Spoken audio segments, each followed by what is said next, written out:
Hey, welcome back. The next built-in function we'll see is called reversed. So not reverse, but reversed. Just like sort versus sorted. And what reversed does is it returns a reverse iterator. So I'm getting tired of hearing the word reverse in my mind. Reverse the list method that we've seen already. This one, I could have, nuns. Okay, I'll go with that. 1, 2, 3, 4. I do nuns.reverse, right?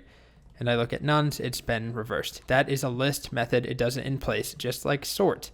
But reversed, reversed, I don't know why I just spelled it, will take in an iterable collection. So it could be something like a string, hello, or it could be another list.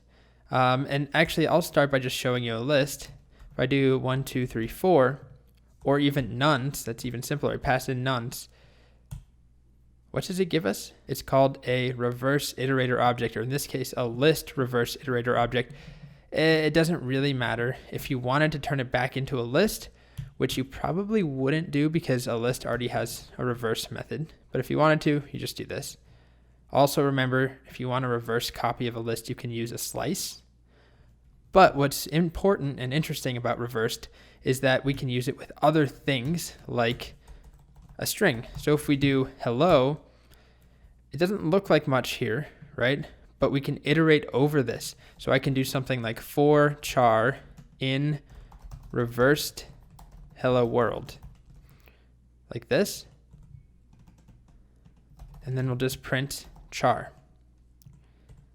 And then I get doro ola, which is hello world in reverse.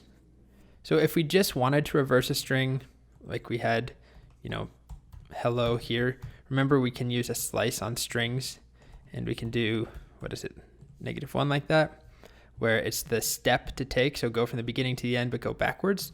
So that will just give us a reverse string.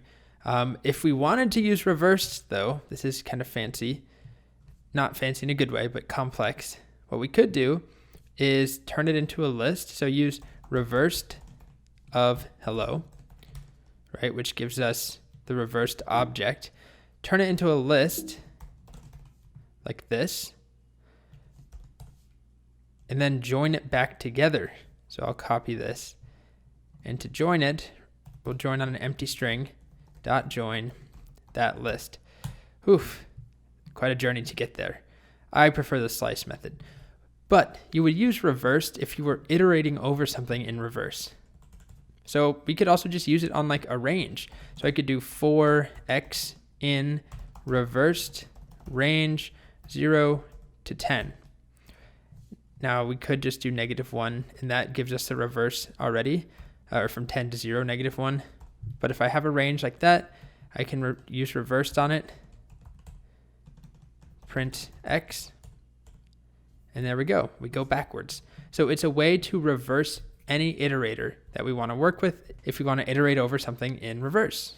Okay, so to sum it all up, list.reverse will reverse a list in place, and it works only with lists. Reversed, the built-in function, will return a reversed iterator. So if we just want to loop through it, we don't have to do anything special.